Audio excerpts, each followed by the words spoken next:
The courthouse clerk discovered it first, a stack of birth certificates unlike any he had seen in 30 years of record-keeping. All bore the same mother's name.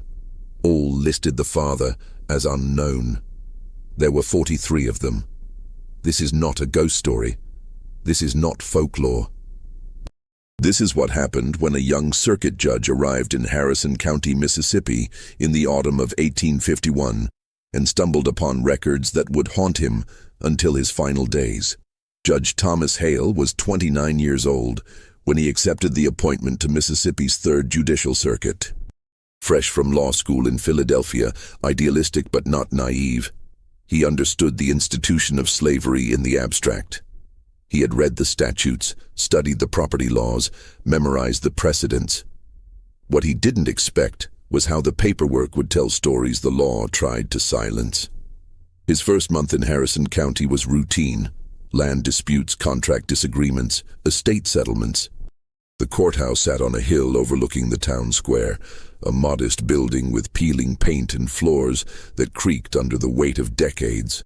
The records room occupied the entire basement, a maze of shelves holding birth registers, death certificates, property deeds, and court proceedings dating back to 1817. Clerk William Dobbs had worked in that basement since he was 16.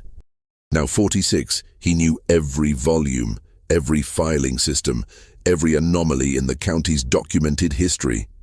He had thin fingers permanently stained with ink and a habit of muttering to himself while he worked. On October 14, 1851, Dobbs climbed the stairs to the judge's chambers, carrying a leather folder. His face was pale. "Your Honor, I need you to see something.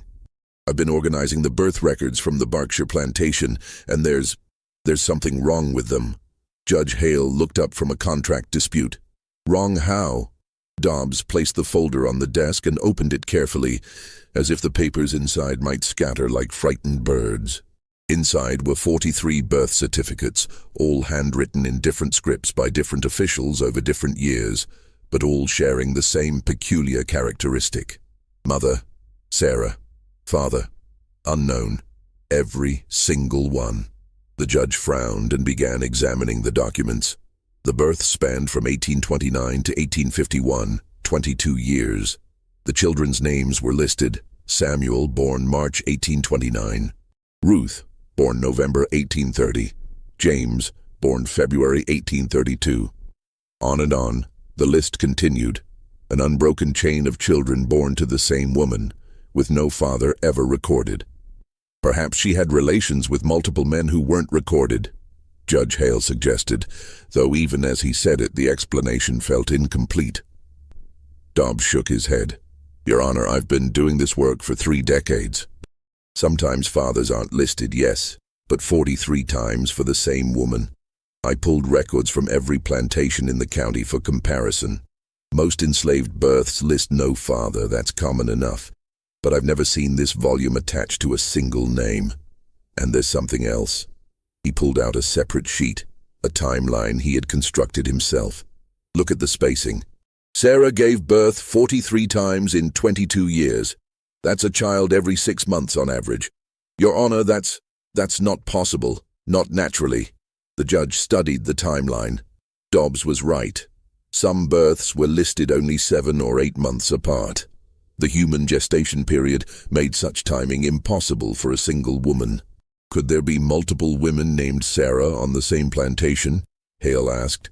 "I thought of that, but look at the notation here." Dobbs pointed to a small mark in the corner of each certificate. Property registration number 1147. Same number on every certificate. According to plantation records, that number belonged to one woman only. Judge Hale sat back in his chair. The autumn light filtered through the window, casting long shadows across the document spread before him. Something was deeply wrong with these records, but he couldn't yet see the shape of it. "I want to visit Berkshire Plantation," he said finally, "and I want to see Sarah herself." Berkshire Plantation sat 12 miles west of the courthouse, accessible by a road that turned to mud whenever it rained.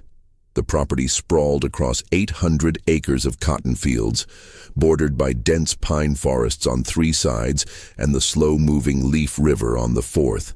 The plantation owner was Colonel Marcus Berkshire, a man in his late 60s who had inherited the property from his father and expanded it considerably. He was known in the county as fair but firm, a veteran of the War of 1812 who ran his plantation with military precision. Judge Hale arrived on a clear October morning, his horse kicking up dust on the path leading to the main house, a grand structure with white columns and wide verandas, built in the Greek Revival style popular among wealthy planters. Colonel Berkshire received him in the study, a room lined with books and hunting trophies. The old man was cordial but confused by the visit. "A judge examining birth records? That's unusual, Mr. Hale. Is there a legal matter?" "Possibly," Hale said carefully. "I'm reviewing county records and came across some irregularities. I wanted to verify the information directly. You have an enslaved woman named Sarah, property number 1147. Berkshire's expression shifted, not guilty, but cautious. "We do. She works in the quarters, helps with the younger children. Been here since, Lord, since before my father died. Why do you ask?" "The birth records show she's mother to 43 children over 22 years. A long silence filled the room. The colonel rose slowly and walked to the window, looking out over the fields where dozens of enslaved workers moved between cotton rows. "Your Honor," he said finally, "I think there's been a misunderstanding in how those records were kept. Sarah isn't the mother of 43 children. She's the midwife." The explanation was simple, almost embarrassingly so. Sarah had delivered babies on the plantation for over 2 decades. Some record keeper at some point had mistakenly or carelessly listed her as the mother instead of the attending midwife on the birth certificates. The error had been repeated over the years, creating the appearance of an impossible medical phenomenon. Judge Hale felt foolish for not considering this immediately. Of course, a clerical error compounded over time. It made perfect sense. Except it didn't. That evening, back in his rented room above the general store, Hale couldn't shake his unease. He reread the certificates by lamplight. The handwriting changed from document to document. Different officials, different years, different clerks. How could the same mistake be repeated by dozens of different people over 2 decades? He examined the certificates more closely. Each had been signed by the attending physician or registrar. Names he recognized: Dr. Samuel Perkins, Dr. James Willoughby, County Registrar Henry Moss, all respected men, now deceased. Had they all made the same clerical error? The next morning, Hale returned to the courthouse basement. "Mr. Dobbs, show me the standard procedure for recording enslaved births." Dobbs pulled out the county manual published in 1823. The process was clear. The attending physician or midwife reported the birth to the registrar within 30 days. The registrar recorded the mother's name, the child's name and sex, the plantation, and the father if known. Where in this process would a midwife's name be recorded? Hale asked. "Here." Dobbs pointed to a separate column. "Attended by." It's separate from the mother's name entirely. Hale felt cold certainty settle in his stomach. Pull every birth record from Berkshire Plantation for the past 25 years. All of them. It took Dobbs 3 days. When he finished, he had compiled a ledger showing 217 births at Berkshire from 1826 to 1851. Of those, 194 correctly listed different mothers and different attending midwives or physicians. 23 listed Sarah as the attending midwife, properly recorded in the attended by column, and 43 listed Sarah as the mother, with unknown as the father. 2 different record types, Dobbs said quietly. The clerical error theory doesn't hold. When Sarah delivered babies as a midwife, she was properly recorded as such. But these 43 certificates specifically list her as the biological mother. Judge Hale studied the ledger in silence. Outside, evening was falling over the town. Somewhere in the distance, church bells rang 6 times. "I need to speak with Sarah," he said. Colonel Berkshire was less welcoming during the judge's second visit. "Your Honor, with all respect, this seems like unnecessary intrusion. The woman is my property. The records are old. What exactly are you investigating?" Hale chose his words carefully. In Mississippi in 1851, a judge's authority had limits, especially regarding how a plantation owner managed his enslaved workers. But record fraud was a legal matter, and unexplained irregularities in official documents fell within his jurisdiction. "I'm investigating potential errors in county birth records, Colonel. If there's systematic fraud or misreporting, it affects property law, inheritance, and legal standing. I need to verify the information directly." Berkshire's jaw tightened, but he nodded. "Fine. But I'll accompany you." The slave quarters stood a quarter-mile from the main house, 2 rows of wooden cabins facing each other across a dirt path. Smoke rose from clay chimneys. Children played between the buildings, their laughter a strange counterpoint to the gravity of Hale's visit. Sarah lived in the 3rd cabin on the left. Berkshire knocked once, then pushed the door open without waiting. The interior was dim, lit only by firelight. A woman sat in a rocking chair near the hearth, her hands folded in her lap. She was small-framed and looked to be in her 50s, though Hale knew enslaved people often appeared older than their years due to the harshness of their lives. When she looked up at the judge, he was struck by her eyes, dark, clear, and utterly unreadable. "Sarah, this is Judge Hale. He has questions about some birth records. You'll answer him truthfully." The colonel's tone made it clear this wasn't a request. Hale stepped forward, hat in hand. "Sarah, the county records show you listed as mother to 43 children between 1829 and 1851. Is this accurate?" She looked at him for a long moment before answering. Her voice was quiet, but steady.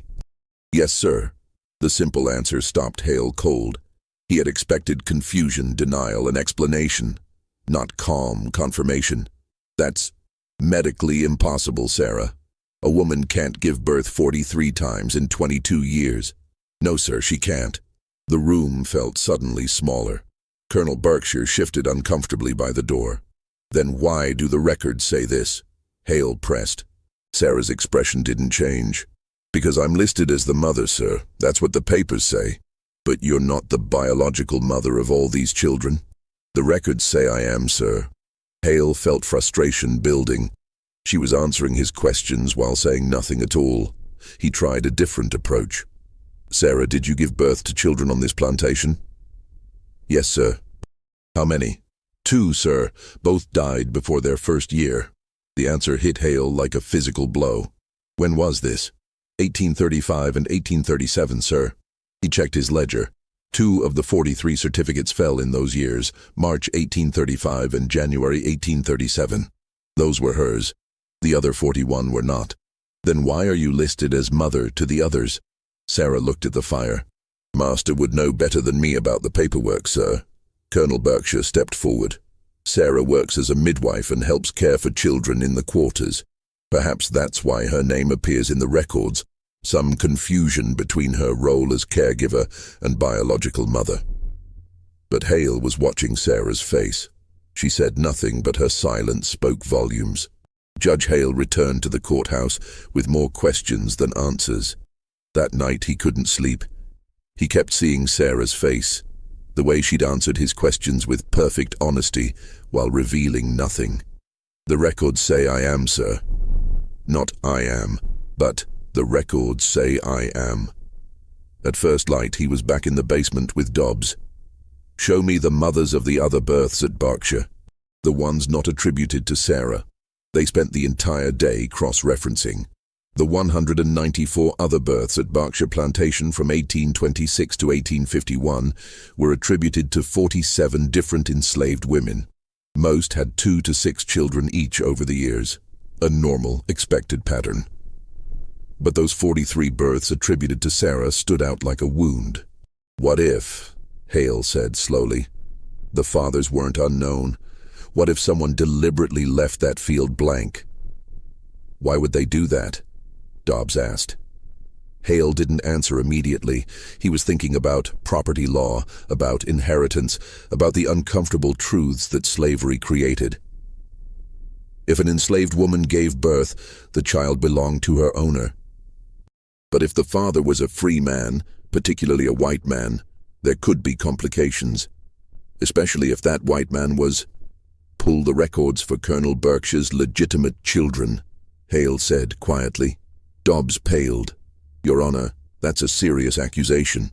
I'm not accusing anyone, I'm examining records. The colonel had been married twice.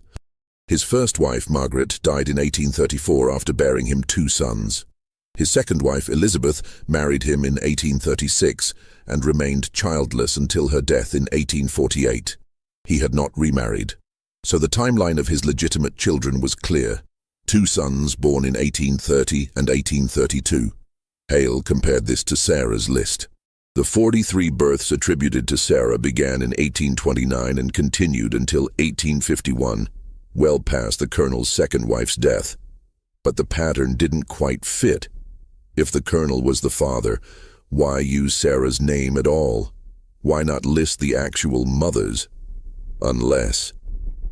Hale's blood ran cold as a new possibility emerged. Mr. Dobbs, I need the death records for Berkshire Plantation. All of them.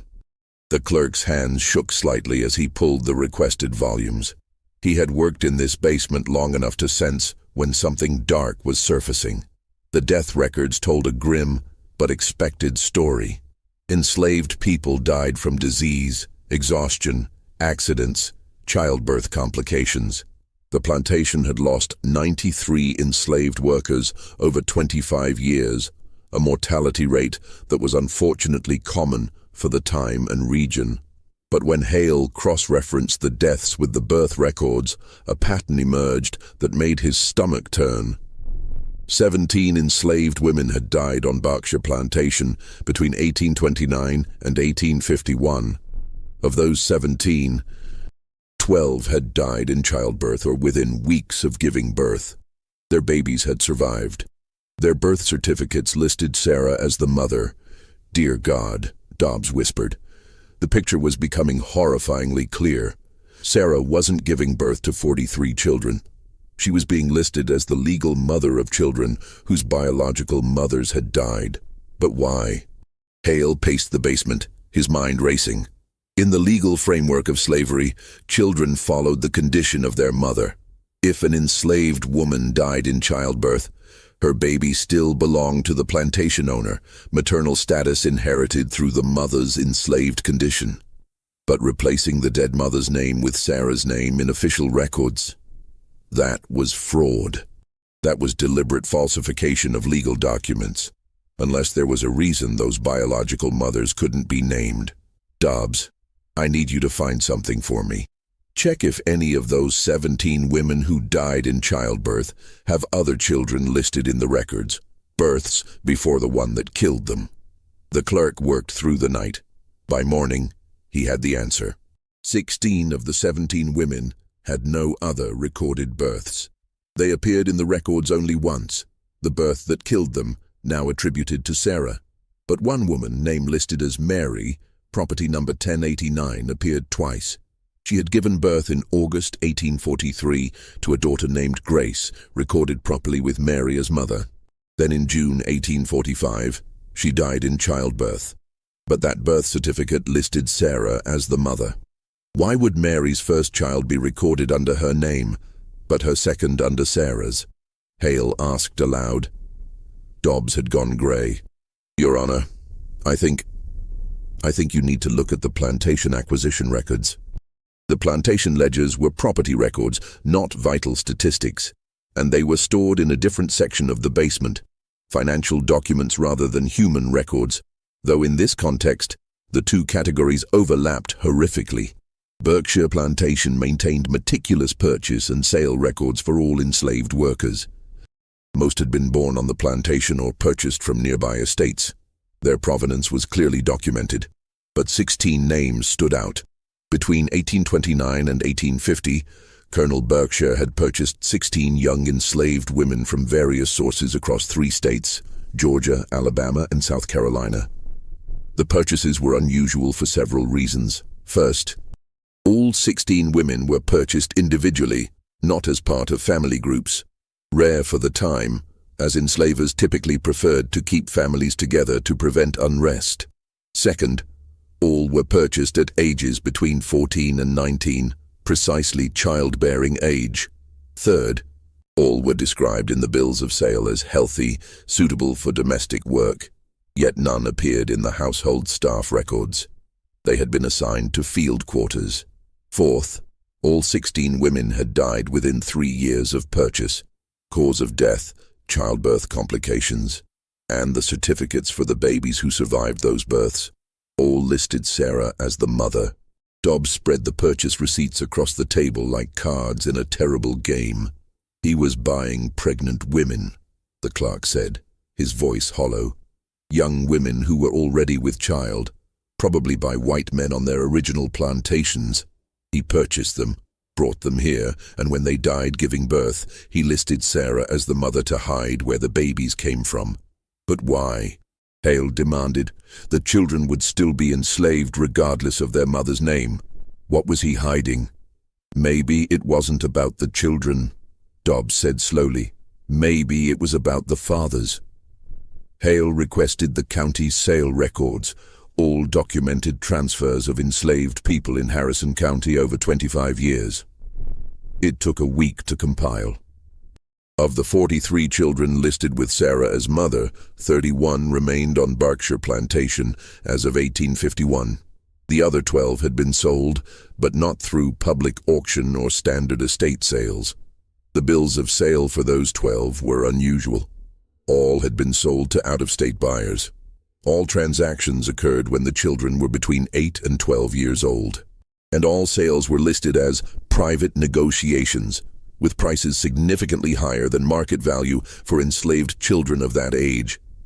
A 10-year-old field hand in Mississippi in 1845 might sell for $400, $600. These children had been sold for $1,200, $1,500 each. Someone was paying premium prices for specific children, and the transactions were deliberately kept quiet. Hale's hands were shaking as he made the connection. Light-skinned children born to enslaved mothers, fathered by wealthy white men, sold discreetly to buyers who asked no questions about parentage. But the mothers had to disappear, because if the biological mothers were listed, especially if they had been recently purchased, it would be obvious what Berkshire was doing.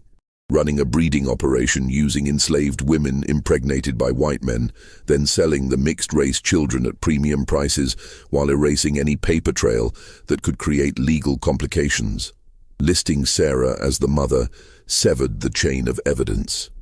She had been on the plantation for decades, a familiar figure, a midwife. Her name on the certificates raised no questions. The real mothers, recent purchases who died in childbirth, simply vanished from the official record. But Hale still had questions. How did Berkshire know which enslaved women to purchase? How did he know they were pregnant with white men's children? And who were the fathers? The breakthrough came from an unexpected source, estate records from a recently deceased doctor in Mobile, Alabama. Dr. Edmund Cross had died in August 1851, and his executor was processing his estate. Among the papers sent to various parties regarding outstanding debts was a letter to Colonel Berkshire, dated 1847, that had never been fully paid. The executor sent a copy to the county court requesting judgment on the debt.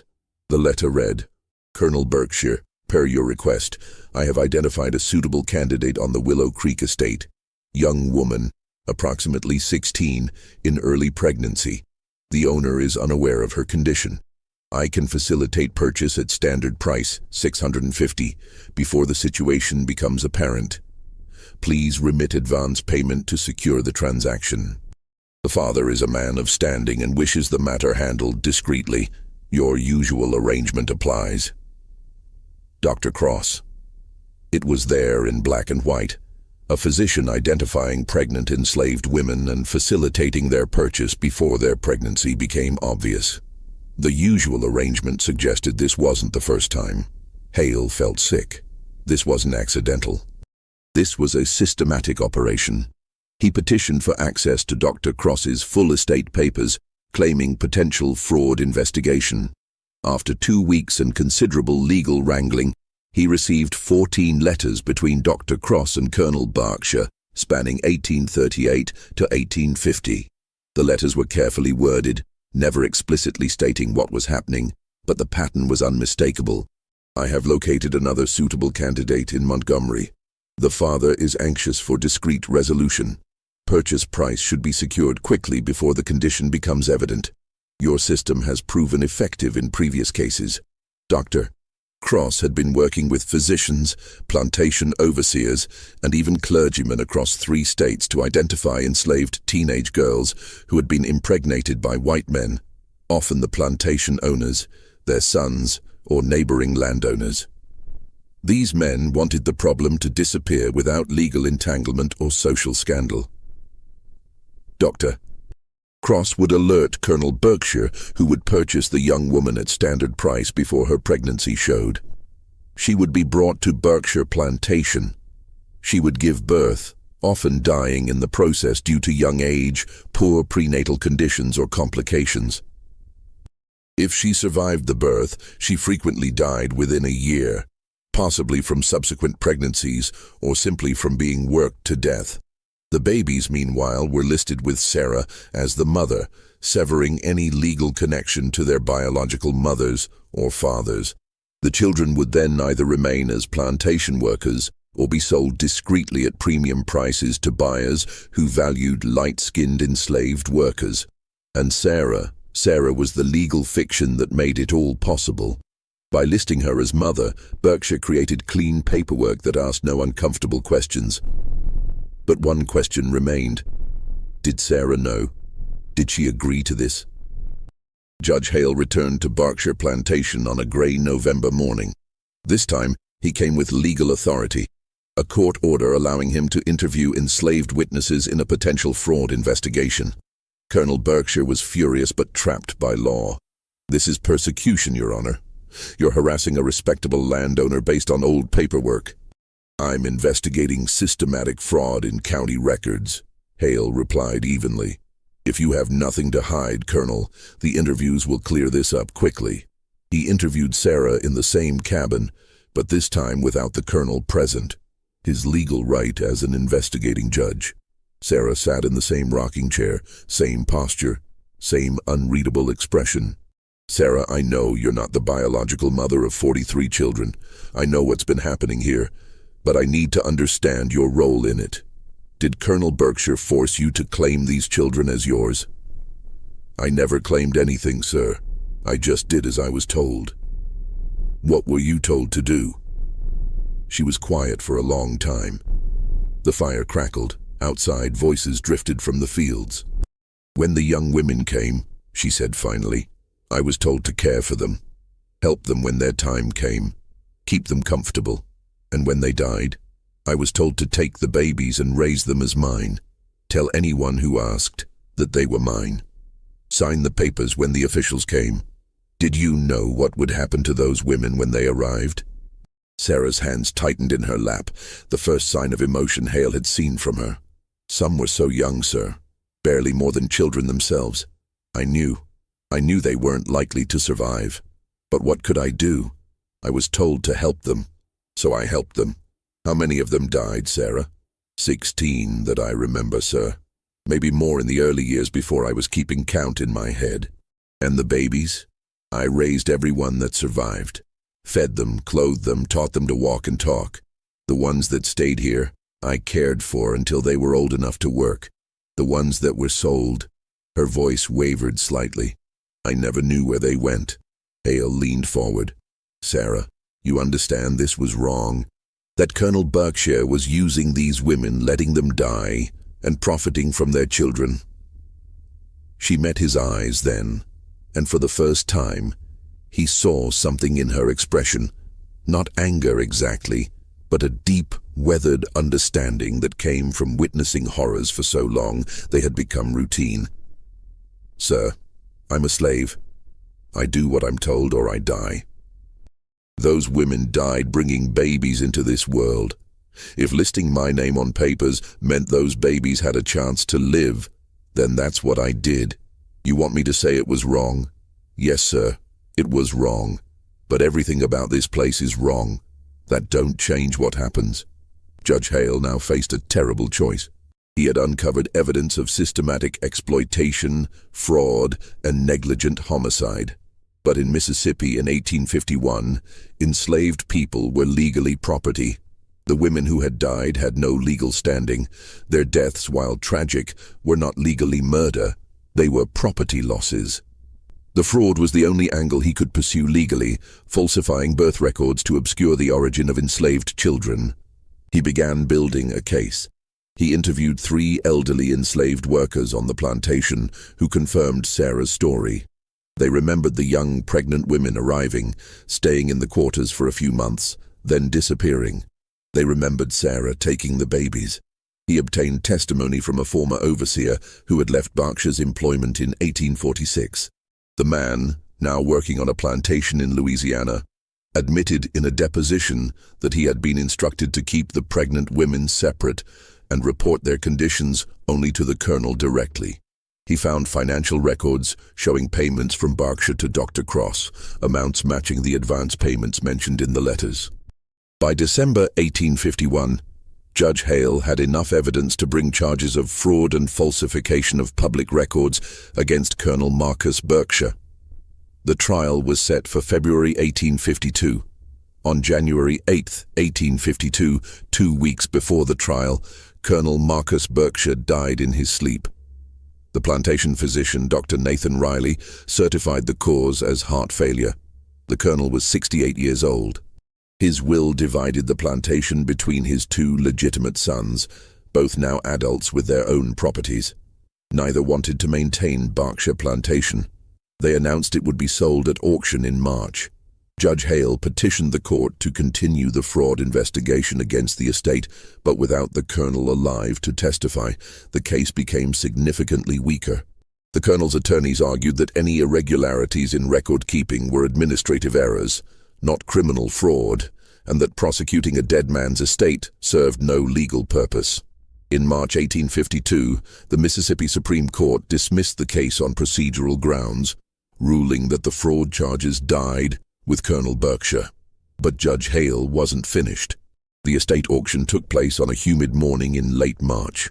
Buyers came from across the state to bid on land, equipment, livestock, and enslaved workers. The auction catalog listed 123 enslaved people to be sold. Sarah was number 47 on the list, described as Sarah, female, approximately 50 years, experienced midwife and child caretaker, good health. Judge Hale attended the auction not as an official, but as a private citizen. He had spent the previous month making arrangements, calling in favors, and liquidating every personal asset he owned. When Sarah's lot came up for bidding, the auctioneer started at $300, low for a skilled worker, but reflecting her age. Several planters bid casually, driving the price to $480. Then Judge Hale raised his hand. $800. The crowd went silent.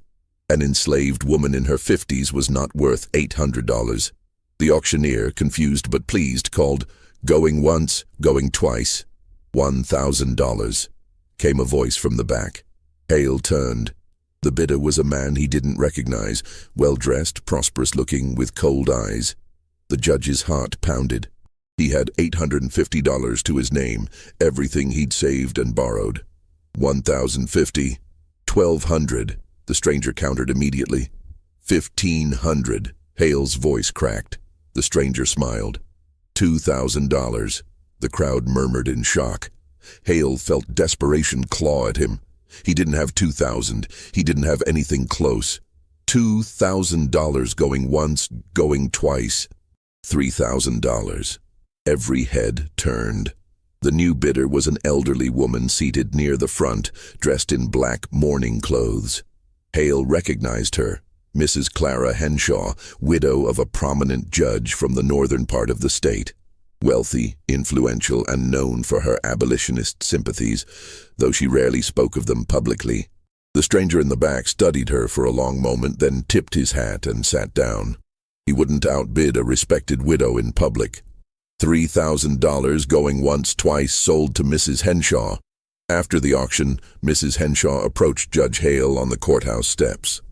She was 72 years old, with white hair and sharp eyes that missed nothing. "Mr. Hale, I've been following your investigation. You did good work, even if the law failed to deliver justice." "You bought Sarah," Hale said, still reeling. $3,000. "I did. And tomorrow I'll manumit her, grant her legal freedom. She's earned that much and more." "Why?" The question burst out of him. "Why spend that fortune on one woman?" Mrs. Henshaw looked at him with something like pity. "Because you were trying to save her, young man, and you didn't have the resources. Because that man bidding against you was likely connected to one of the families whose secrets Sarah's silence has protected all these years. And because Sarah knows things, names, faces, dates. She's kept those secrets to survive, but free and protected, she might choose to speak." Hale felt hope flicker in his chest. "Will she testify? Will she name the fathers?" The old woman shook her head. "No, and I won't ask her to. Sarah has survived by knowing when to speak and when to stay silent. Forcing her to testify would put a target on her back and accomplish nothing. The men involved are powerful, the children are scattered, and the legal system won't punish white men for what they did to enslaved women. You know that as well as I do." She was right, and Hale hated it. "So what happens now?" he asked. "Now Sarah comes to live on my property in Natchez. She'll have a cabin, a garden, her freedom papers, and peace. The children still at Berkshire will be sold to other plantations. There's nothing we can do for them. The truth stays buried, and Sarah gets to live whatever years she has left without looking over her shoulder. That's not justice," Hale said bitterly. "No, it's not. But it's survival, and sometimes that's all we can offer." Judge Hale spent the following month tracking what happened to the 31 children who had been listed as Sarah's and remained on Berkshire Plantation at the time of the auction. They were scattered in the estate sale. 19 sold to plantations across Mississippi and Louisiana. 7 purchased by the colonel's sons and distributed to their own properties. 5 purchased by the mysterious stranger who had bid against Hale for Sarah, their fate unknown. Of the 12 children who had been sold before the estate auction, the ones who brought premium prices, Hale could trace only 4. One had been taken to Boston and, remarkably, freed by her purchaser in 1849. 2 had been sold to a plantation in Virginia and died of fever in 1850. 1 had escaped from a Kentucky plantation in 1850 and vanished, possibly reaching the north via Underground Railroad. The other 8 disappeared into the vast machinery of slavery, their fates unrecorded. As for the 16 young women whose deaths Sarah had witnessed, the ones whose babies were listed under Sarah's name, Hale found that 15 of them had no other recorded history. They appeared in the purchase ledgers, then in the death records, and nowhere else. No family ties, no previous owners who inquired about them, no traces beyond their brief, fatal time at Berkshire. But one name appeared in another context. Mary, property number 1089, who had given birth twice. Once to Grace in 1843, then died in childbirth in 1845. Grace had been sold in 1850 to a private buyer in Charleston. The bill of sale described her as mulatto female, age 7, suitable for domestic service. Sold for $900, well above market rate. Hale found one more document. A letter from the Charleston buyer to the colonel's estate, dated February 1852, asking if there were any others of similar quality available for purchase. The man was shopping for light-skinned enslaved children, and he knew Berkshire Plantation was the place to find them. On April 3, 1852, Mrs. Clara Henshaw filed manumission papers freeing Sarah in the Natchez courthouse. The document was simple, legal, and irreversible. Judge Hale traveled to Natchez to witness it. Sarah stood before the clerk, wearing a simple dress Mrs. Henshaw had provided, and received her freedom papers, the legal document stating she was no longer property but a free woman of color. She held the papers carefully, as if they might dissolve in her hands. "What will you do now?" Hale asked her afterward, as they sat on the porch of Mrs. Henshaw's property overlooking the Mississippi River. Sarah was quiet for a long time. "I'm going to remember their names, sir." "Who?" "The 16 women, the ones who died. Somebody should remember their names." She recited them from memory. Mary, Rachel, Hannah, Dinah, Leah, Judith, Naomi, Abigail, Esther, Kezia, Tabitha, Rhoda, Phoebe, Dorcas, Priscilla, Zilpah. 16 names, 16 lives, 16 women who existed in official records only as purchase entries and death certificates. Their motherhood erased, their children attributed to someone else. "I held every one of their babies," Sarah continued softly. "Raised them as long as I could. They deserve to have their mothers' names remembered, even if the papers don't say it." Judge Hale felt tears burning his eyes. "I'm sorry I couldn't get justice for them." Sarah looked at him with those same dark, clear eyes. "You got me free, sir. That's more than most people in your position would have done. The rest was never going to be fixed by courts or laws. That system was built to do exactly what it did. You were just the first person who cared enough to look closely at the papers." Judge Thomas Hale continued his work in Mississippi until 1857, when he accepted a position in Illinois and moved north just as tensions over slavery were reaching breaking point.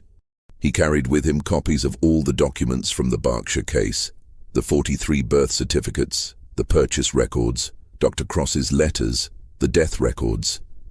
He intended to publish them someday, to expose what had happened. But the Civil War erupted in 1861, and the world became consumed by larger horrors. His small case of fraud and exploitation seemed like a single dark thread in a tapestry woven entirely from darkness. Sarah lived with Mrs. Henshaw until the widow's death in 1858. In her will, Mrs. Henshaw left Sarah a small house in Natchez and enough money to live modestly. Sarah spent her remaining years taking in children, orphans, abandoned babies, children of newly freed people who couldn't care for them. She died in 1867 at approximately 65 years old and was buried in the Natchez City Cemetery under a simple stone that read, "Sarah, beloved mother to many." The 43 children whose births bore her name scattered across the South and beyond. Some remained enslaved until the Emancipation Proclamation in 1863. Some gained freedom earlier through escape or purchase. Many died young, their lives brutally short. One of them, a woman named Charlotte, made it to Philadelphia in 1863 and learned to read and write. In 1869, she published a brief memoir describing her early childhood being raised by a woman named Sarah, who cared for all the children in the quarters. Though we never understood why we all called her mother when we looked nothing like each other.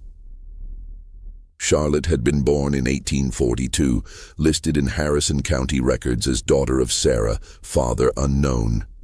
Her biological mother, whose name she never learned, had been a 17-year-old girl purchased from a plantation in Georgia and who died hours after Charlotte was born.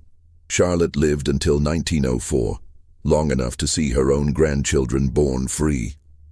In 1923, a historian researching slavery in Mississippi discovered Judge Hale's papers in an archive in Springfield, Illinois.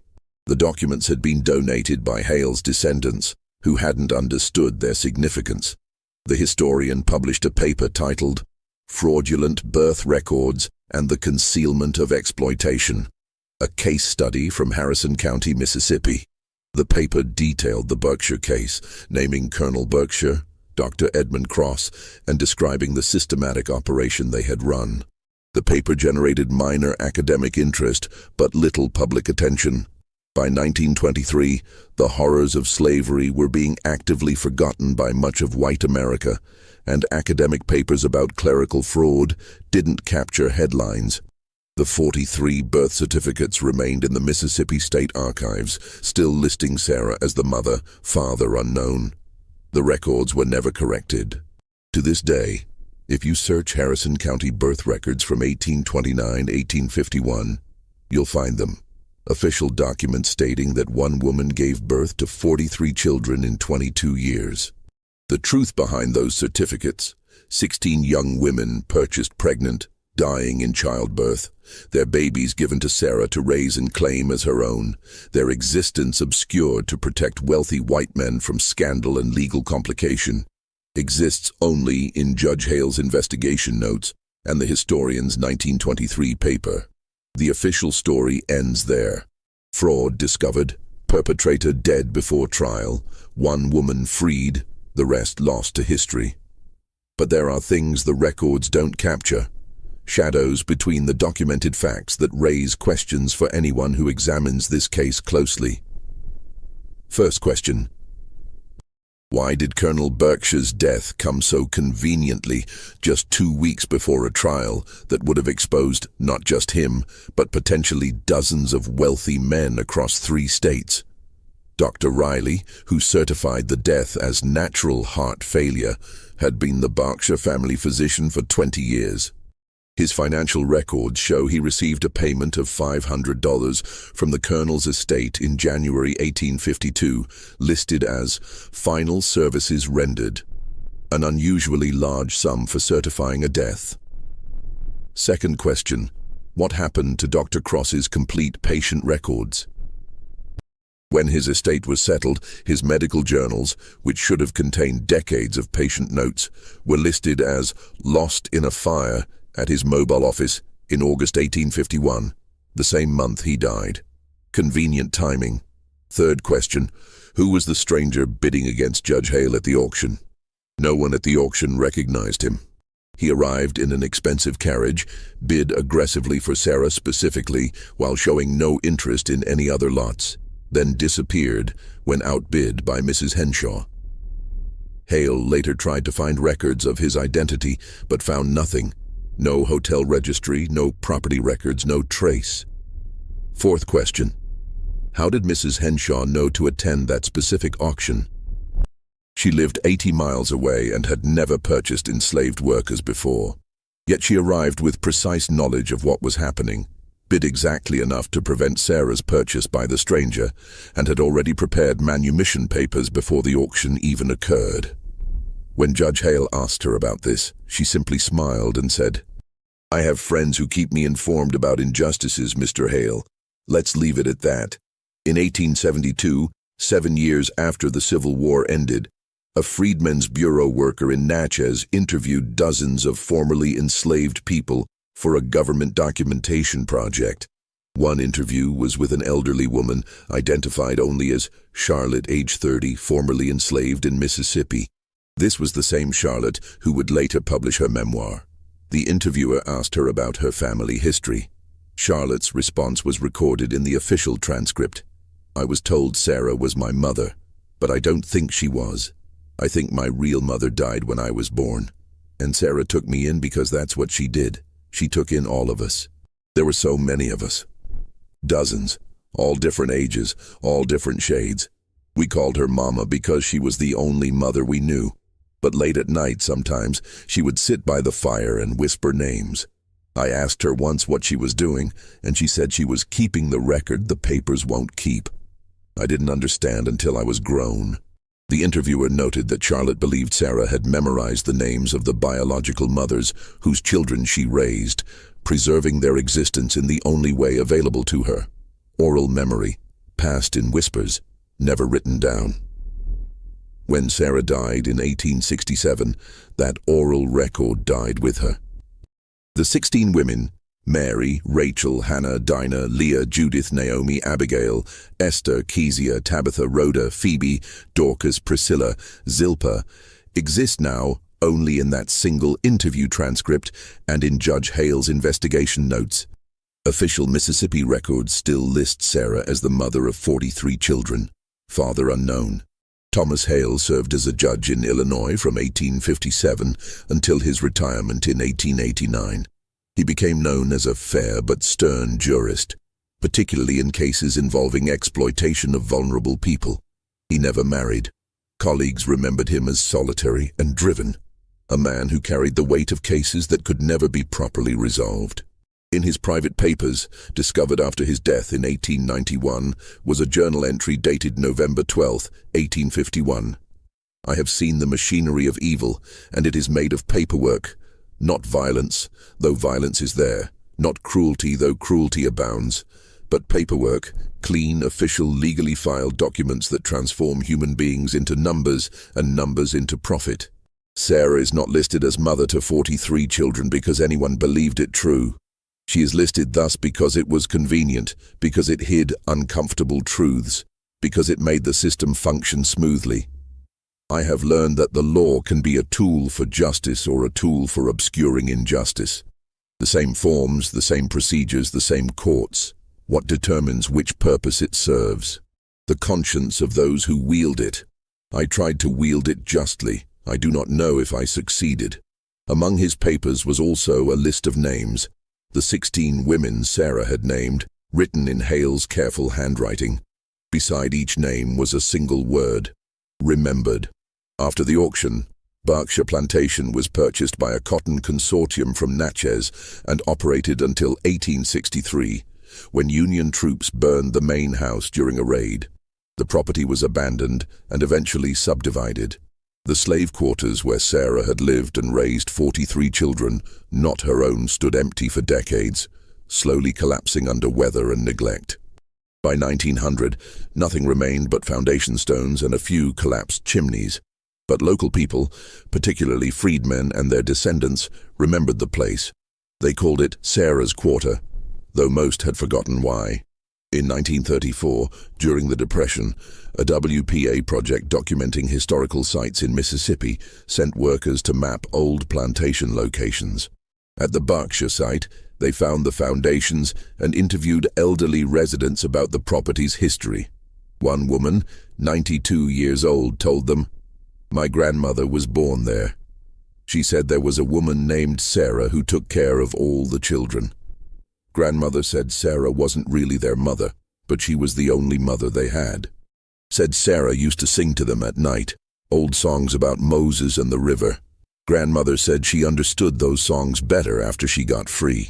The WPA workers documented this as local folklore and moved on. The Berkshire case raises questions that historians still debate. How widespread was this practice? The evidence suggests Colonel Berkshire wasn't unique. The existence of a physician network identifying pregnant enslaved girls, the ready market for light-skinned enslaved children, the sophisticated fraud system, all point to established practices, not isolated incidents. How many other Sarahs existed across the South? Women whose names appeared on dozens of birth certificates as legal fictions to hide the exploitation and death of young mothers? How many children grew up never knowing their biological mother's names, raised by women who carried the secret of their true origins? And most disturbingly, who were the fathers? Dr. Cross's letters referenced men of standing who wanted discreet resolution. The premium prices paid for certain children suggested buyers who valued light skin, implying the fathers were white.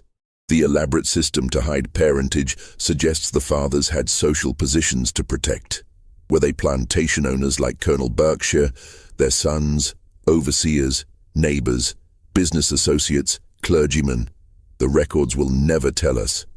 The fathers are listed as unknown in every single certificate, and they stayed unknown, protected by the same paperwork that erased the mothers' names.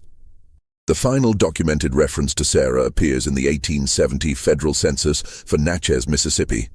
Listed as a resident of the Henshaw property, now owned by Mrs. Henshaw's niece, is Sarah, no surname, black, female, age 65, occupation, midwife, status, free. She died less than 3 years later. The brief obituary in the Natchez newspaper on March 14, 1867 read, "Sarah, a colored woman formerly enslaved, died Tuesday at the Henshaw residence. She was known in the community for her work as a midwife and her kindness to children. She is survived by no immediate family. Burial at City Cemetery." No immediate family.